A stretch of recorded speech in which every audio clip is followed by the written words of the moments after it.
Vocês viram a carta? O capeta tá aqui, ó, e crianças de 2 anos e meio.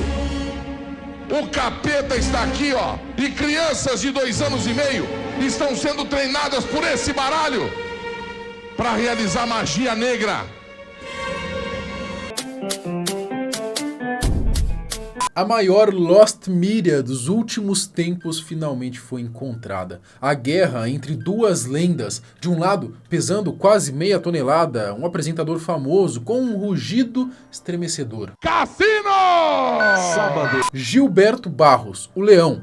Do outro, um desenho japonês, até certo ponto inocente, que foi responsável por nos propiciar horas e horas de entretenimento e jogatina para aqueles que tinham as cartinhas. Yu-Gi-Oh! Até pouco tempo, tudo o que tínhamos desse fatídico dia eram apenas lembranças em nossas memórias. Porém, algum abençoado conseguiu encontrar o programa mais polêmico da vida de Gilberto Barros. E nós vamos falar sobre ele no vídeo de hoje. Sou Marcelo Milos, fica comigo, depois da vinheta eu te conto.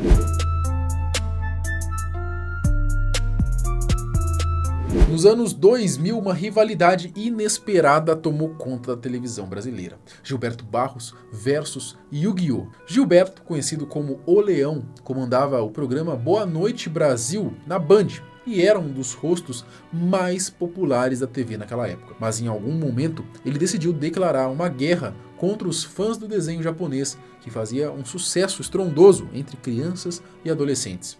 E o motivo dessa rixa? Talvez uma provocação da audiência, talvez um impacto cultural do anime que dominava a programação? O fato é que o conflito entre o apresentador e a comunidade de fãs gerou momentos que até hoje são lembrados, marcados por discursos inflamados e cenas patéticas que só a TV daquele tempo poderia nos proporcionar. Em 2003, Gilberto Barros protagonizou episódios no mínimo emblemáticos no Boa Noite Brasil, onde ele destruía as cartas do anime Yu-Gi-Oh! Ao vivo. Seu filho brincando com essas cartas, o meu sobrinho não desviava o olho, ele não disse boa tarde, tio Gilberto, ele não disse! Suas críticas eram feitas num tom exagerado, beirando o absurdo. Iam desde chamar as cartas de imagens do capeta até afirmar que crianças usavam aquilo para fazer magia negra. Esse sensacionalismo na época levou muitos pais a proibirem seus filhos de possuir as cartas do jogo e até mesmo de assistir ao desenho. O que de certa forma é compreensível, já que o leão pegou muito pesado. Iludidas, hipnotizadas por essa palhaçada, por essa indecência, por essa figura de mau gosto ou figuras de mau gosto. Pra que isso, minha menina? Entretanto, encontrar as imagens desse dia tão icônico era praticamente impossível na internet. Era como se tivessem desaparecido no limbo digital. Nós mesmos aqui do canal já fizemos um vídeo falando sobre esse dia, mas a gente teve que usar apenas algumas fotos que encontramos, porque achar o vídeo original era simplesmente impossível. Mas, neste mês de novembro, tudo mudou. A Lost Media daquele programa foi finalmente descoberta. Ou pelo menos, uma boa parte dela. E é exatamente isso que a gente vai mostrar para vocês agora. A Lost Media do Gilberto Barros. Pode parecer inacreditável, mas é verdade. Desde o dia 1 de outubro de 2010, os vídeos com trechos daquele polêmico programa de 2003 estavam disponíveis no YouTube, à vista de todos. Estava ali o tempo todo, mas tão bem escondida que parecia um segredo enterrado. Isso me faz refletir quantos mais Lost Medias não estão por aí, aqui mesmo no YouTube, debaixo do nosso nariz. E a gente não está conseguindo encontrar. Os detetives da internet conseguiram desenterrar 3 vídeos raros, somando cerca de 12 minutos de material gravado diretamente da TV naquela época. A galera nunca tinha achado o material simplesmente porque a pessoa que subiu o vídeo, colocou, e parecia que não queria mesmo que fosse achado. Olha só, o episódio estava num canal com poucos inscritos, poucas visualizações, chamado de... esse nome que está aparecendo aí, Terrema, com os títulos que não tinham praticamente nada a ver com o assunto. Olha aí, Debate Card Introdução, Debate Card 1 e Desenho Violência Leão. Quem que subiu esses vídeos talvez uma criança. Hoje você acha vídeo já com uns 12 minutos direto, né? Teve gente que já baixou os 3, juntou tudo em um só. Mas a origem mesmo veio desses 3 aí. Então a gente já agradece aqui de toda maneira o dono desse canal aí, desconhecido. Muito obrigado, você é um herói. Bom, o vídeo já começa com falas extremamente fortes e lendárias do grande Gilberto Barros, o inimigo número 1 do Yu-Gi-Oh! Quando a fórmula é essa, eu prefiro pecar por excesso.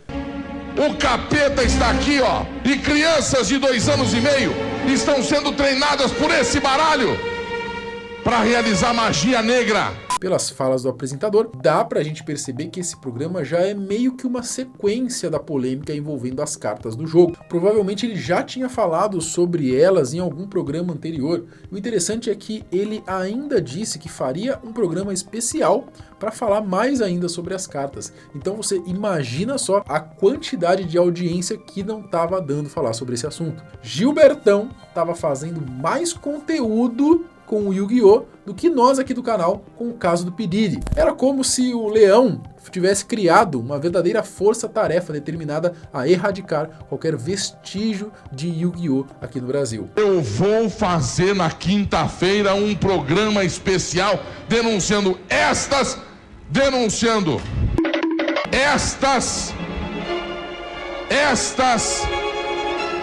vou denunciar, vou mostrar.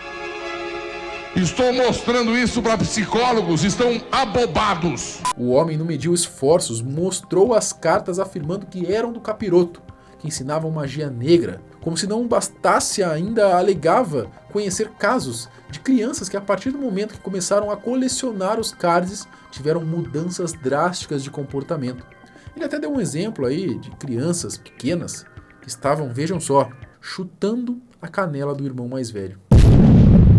Que absurdo. Vou trazer pais testemunhando que depois dessas figuras entrando em casa, os filhos mudaram radicalmente para pior.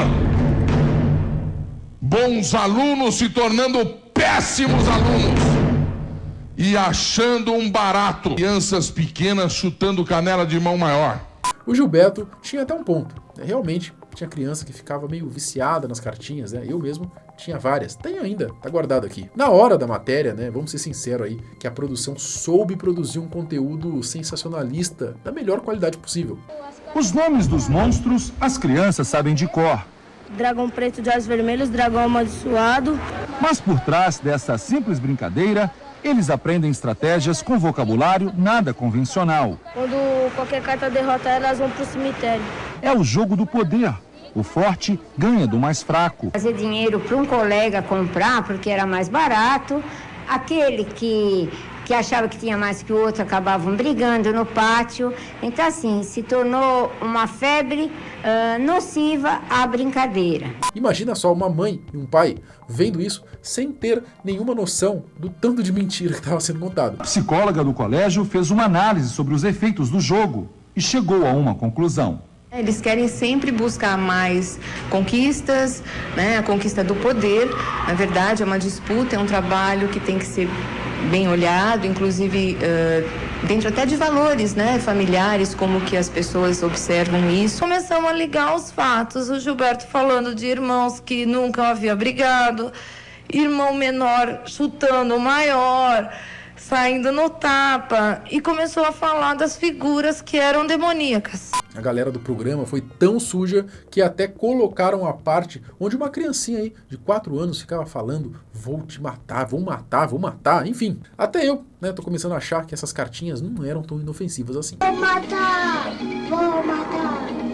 Eu quero som, muito som, para que ninguém saia deste teatro hoje alegando ignorância no que vê e no que ouve. Não, segura isso aí, eu estou perguntando pro auditório. O que a criança fala quando está jogando videogame? Não, eu perguntei aqui. Agora pode soltar, por favor, em alto e bom som. Vou matar, vou matar. Deixa os carrinhos e bonecos... Pode parar. Essa criança não pode saber o que ela está falando. Chega num momento onde o Gilberto chama um teólogo para dar sua opinião sobre as cartinhas. E o homem esculacha também. Os dois se juntaram, né, para falar que os cards eram do capeta mesmo, que ensinavam magia negra. e que ensinava a resolver tudo na base da violência, tudo na base da porrada. E olha que o teólogo era fã de jogo e de videogame. O cara tinha uma coleção de videogames. O problema dele era só com relação ao Yu-Gi-Oh! Mesmo. Estas cartas ensinam magia negra, teólogo? Sim, sem dúvida. Ensina a magia negra, ensina a criança a resolver os seus problemas no duelo, na força do braço. E isso nós estamos podendo ver no trânsito, quando há uma buzina, a pessoa sai do lado de fora e dá um tiro na cabeça do outro. Eu digo que eu não sou contra jogos, eu tenho desde o Odyssey até o PlayStation 2. O que mais ficou marcado na nossa memória foi essa treta dele com o Yu-Gi-Oh! Só que vendo essa Lost Media, que me veio a lembrança aí de que ele não mexeu só com a turma das cartinhas não, mas sim com toda uma nação fã de desenhos japoneses. Os caras tentaram acabar com Pokémon, com Dragon Ball, porra, aí já foi longe demais, né?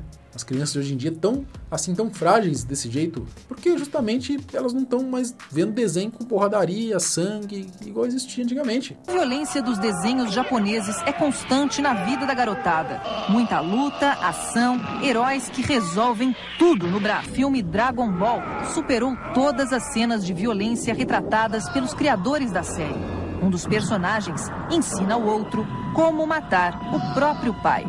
Depois do escândalo que o Leão causou em seus programas contra as cartas do Yu-Gi-Oh!, a vida das crianças que adoravam colecionar os cards virou um verdadeiro inferno. Ao longo do tempo, foram diversos relatos de pessoas que alegavam que seus pais teriam rasgado ou até mesmo queimado as cartas após a repercussão desse programa. Falar essas cartas são do demônio, sabia?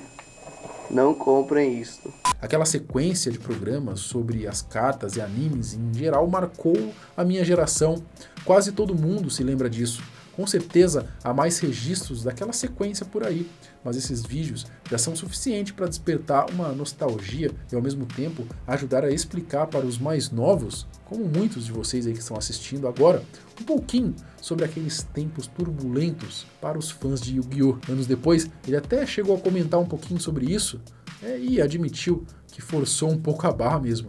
Um pouco, só um pouco, Gilberto. Da forma mais humorada, chegou a deixar claro que ele não tinha nada contra as cartas. E aí eu vi umas cartas de como chama? Yu-Gi-Oh! E aí eles estavam me falando, você sabe que é assim, ó, eu tive culpa, mas não tive tanta culpa. As pessoas não entenderam o recado que eu quis dar através disso aí, respeitando principalmente as crianças. Foi só isso, exatamente isso. E te confesso, a carta do capeta que vendiam lá foi uma venda, entre aspas, da imprensa japonesa, que veio aqui para o Brasil. E eu peguei rapidamente, porque ali havia aquela concorrência de pegar assuntos, esse negócio todo, e a gente começou a chamar pessoas especializadas, aquele negócio todo, e eles começaram a crescer o negócio. Mas fazer o quê? Era o puro suco da TV nos anos 90 e início dos anos 2000.